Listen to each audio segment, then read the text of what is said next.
안녕하세요. 돈 세는 구멍나가 돈 버는 TV 이천희망TV 이천희입니다. 오늘은 우리가 13월의 보너스라고 얘기하는 연말정산에 대해서 말씀드리겠습니다. 보통 연초가 되면 회사의 관련 부서에서 연말정산 서류를 내라고 요청을 받습니다. 그때 가서 연말정산 받을 게 없을까 하고 찾아보면 별로 받을 게 없습니다. 올해 벌써 8월 중순이지만 지금 남은 시간을 그냥 보내시는 것보다는 지금부터 내용을 알고 착실히 준비를 하시면 내년 2월에는 폭탄이 아니라 보너스를 받는 그런 2020년 연초가 되실 겁니다. 소득세에 대해서 먼저 알고 넘어가야 되는데요. 모든 소득에는 세금이 있습니다. 따라서 소득세 부과가 어떻게 되는지 이해를 하는 게 상당히 중요합니다. 일단 연봉 1200만원 미만은 6.6%고요. 1200에서 4600까지는 16.5%, 그리고 8800까지는 26.4%에서 세율이 점점 올라가다가 5억 원 이상 되면 46.2%가 됩니다.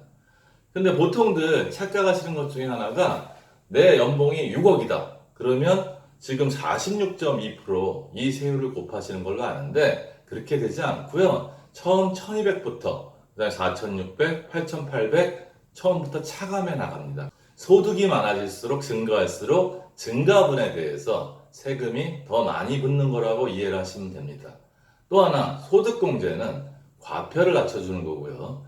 세액공제는 낼 세금이 있으면 낼 세금을 깎아준다는 것으로 이해하시면 됩니다. 연말정산에 대해서 간단히 이해하시면 보통 우리가 월급을 받으면 회사에서 이 정도 나올 것 같다 해서 소득세를 차감하고 지급합니다. 즉 세후 월급을 저희가 받게 되죠. 그렇게 차곡차곡 쌓아가다가 우리가 연말정산할 때 인적공제나 특별공제, 근로소득공제 해서 회사에서 미리 떼는 세금하고 공제받는 금액하고 비교해서 떼는 금액이 공제받는 금액보다 많으면 환급을 해주고요. 떼는 금액이 공제받은 금액보다 적으면 추징을 받습니다. 부양가족 수가 많으면 환급을 받을 확률이 굉장히 높고요. 미혼 같은 경우는 아무래도 준비를 철저히 하지 않으시면 추징을 당할 가능성도 상당히 높습니다. 그냥 소득세에 대해서 간단하게 이해하기 위해서 우리가 연봉 4천만 원을 받는다고 하면 아무 공제를 받지 않는다고 하면 소득세가 475만 2천 원입니다. 엄청난 숫자죠? 하지만 우리는 기본적으로 근로소득공제, 인적공제, 특별공제들을 제하고 결정세액이 나오게 됩니다. 그 금액은 아마 올해 연말정산하고 원천징수증 보시면 연봉이 많으시더라도 475만 2천 원보다는 적으실 겁니다. 연말정산을 대비하기 위해서 연말정산할 때 절세를 받을 수 있는 금융상품 4총사에 대해서 말씀을 드리려고 합니다. 제일 먼저 우리가 흔히 가지고 있는 주택청약종합저축입니다. 주택청약종합저축은 연간 240만원에 40%까지를 즉 96만원까지가 소득공제 한도입니다. 이럴 때 연봉이 1200에서 4600 사이의 구간에 있다 그러면 실질 세금은 15만 8,400원 정도의 절세 효과가 있습니다. 이 통장은 소득공제를 받기 위해서는 자격 요건이 필요한데요. 일단 연봉 7천만 원 이하의 무주택 근로자만 해당이 됩니다. 2월까지는 무주택 확인서를 은행에서 작성해서 제출하셔야 합니다. 올해분에 대해서 2020년에 소득공제를 받는다면 2월까지는 이 서류가 제출되어 있어야 합니다. 소득공제를 받아서 좋은 면도 있지만 한 가지 유념하셔야 될 부분도 있습니다. 이 통장에 돈이 들어가면 청약에 당첨되거나 아니면 해지하지 않으면 들어간 돈을 찾지 못합니다. 소득공제를 받다가 5년 이내에 해지를 하게 되면 추징금을 물게 됩니다. 소득공제를 받는다고 해서 여기다가 맥시멈 돈을 넣었다가 중간에 돈이 필요해서 찾으면 추징금도 나오고 청약 자격도 상실하게 됩니다. 따라서 유동성 문제가 생길 수도 있기 때문에 불입금액을 소득공제 맥시 한도가 아니고 본인이 나중까지 주택에 청약할 때까지 찾지 않는 금액을 정해서 불입하시는 게 좋고요. 소득이 상당히 낮으면 사실은 소득공제 효과는 많이 떨어집니다. 그 다음 상품은 연금저축 상품인데요. 이 상품은 소득공제가 아니라 세액공제를 받을 수 있는 상품입니다. 연봉에 따라서 세액공제 받는 금액이 조금 달라집니다.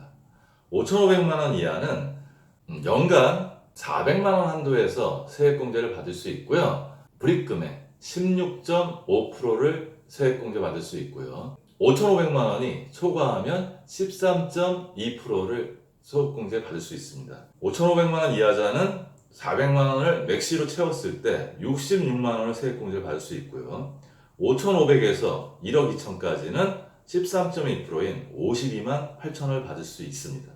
연봉이 1억 2천만 원이 초과하면 한도가 조금 낮아져서 300만 원까지만 세액공제를 받을 수 있습니다. 세율은 13.2%고요. 1억 2천만 원 초과자는 39만 6천 원의 세액공제 효과를 볼 수 있습니다.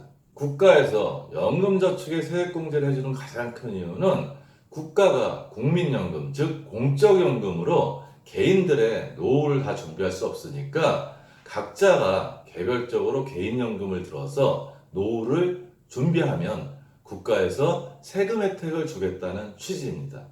따라서 연금저축은 55세 이후에 반드시 연금으로 받아야 되고요. 만약에 그 이전에 중도에 해지하면 세액공제 받았던 것을 다 토해내니까 그 부분에 대해서는 많이 유념하셔야 됩니다. 사실 세액공제 받은 걸 토해낸다고 하면 해지 안 할 것 같지만 실질적으로 연금저축의 유지율은 그리 높지 않은 편입니다.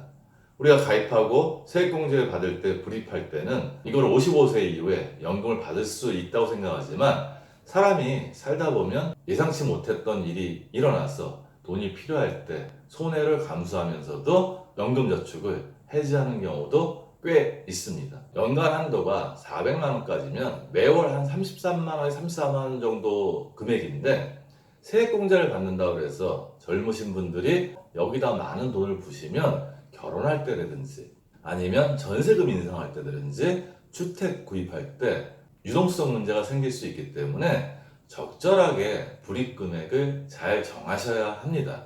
제가 상담하다 보면 젊은 분들이 아직 결혼도 안 하신 분들이 청약통장에도 최대 한도인 월 20만 원을 불입하시고요. 연금저축도 아직 노후가 준비하려면 한참 멀었는데 세액공제를 받으신다고 맥시 400만 원을 다 채우는 경우도 많이 봤습니다. 그럴 경우 결혼할 때 돈이 부족해질 가능성이 높죠. 그때 되면 청약통장을 해지하거나 연금저축을 해지할 가능성이 상당히 높아집니다.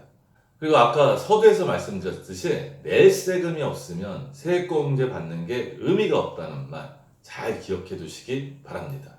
세 번째 상품은 저희가 IRP라고 말하는 퇴직연금 계좌인데요. 이거는 연간 세액공제 한도가 좀 높습니다. 즉 700만 원까지 세액공제를 받을 수 있고요. 지금 오늘 말씀드린 건 2019년 소득분에 대한 이야기입니다. 연봉이 5,500만 원 이하자는 맥시 700만 원까지 16.5%의 세율을 적용받아서 115만 5천 원의 세액공제 효과가 있습니다. 5,500만 원에서 1억 2천까지는 한도가 700만 원이고요. 세율은 좀 줄어서 13.2%를 받아서 92만 4천 원의 세액공제를 받을 수 있습니다. 1억 2천만 초과자는 아까 연금저축과 마찬가지로 세액공제 한도가 대폭 줄어듭니다.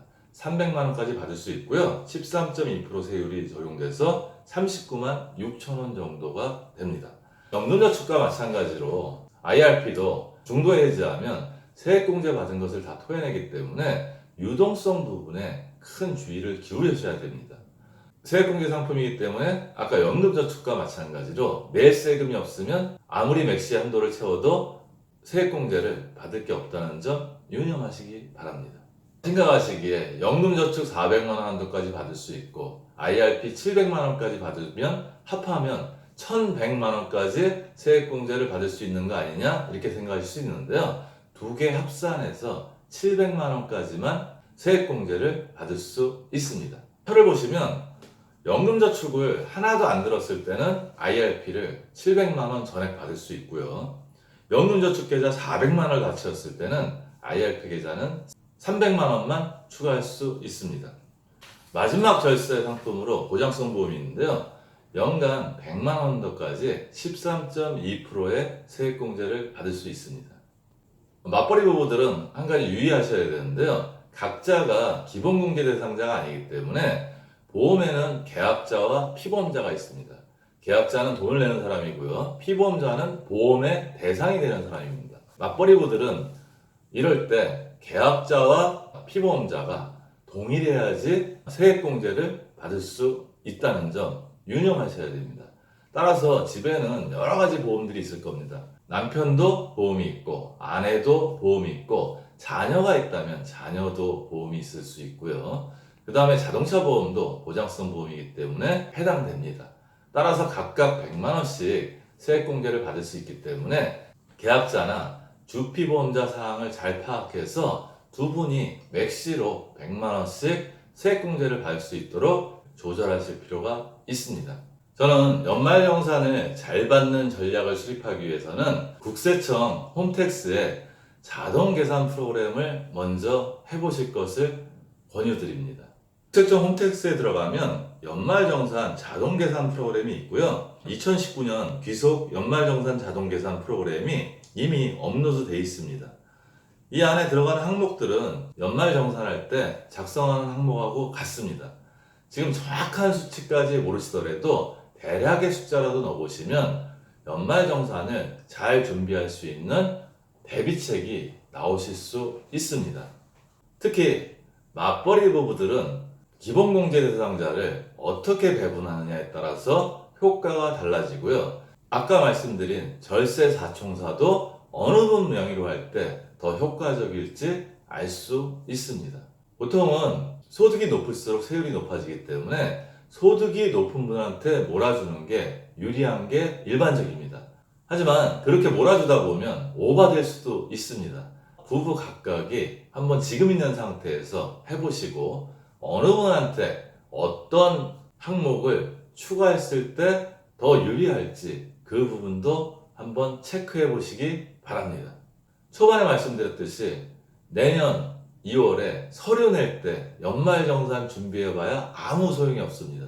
이미 그때는 확정돼 있다고 생각하시면 됩니다. 지금 8월 중순인데 남은 시간이 한 4개월 정도 있기 때문에 지금부터 준비를 잘 하시면 내년 환급 받을 때는 연말정산 환급금이 13원의 보너스로 그 보너스를 받으시고 활짝 웃으실 수 있을 겁니다. 오늘 방송 도움이 되셨나요? 도움이 되셨다면 좋아요, 구독 부탁드리겠습니다. 행복한 돈 관리 되세요.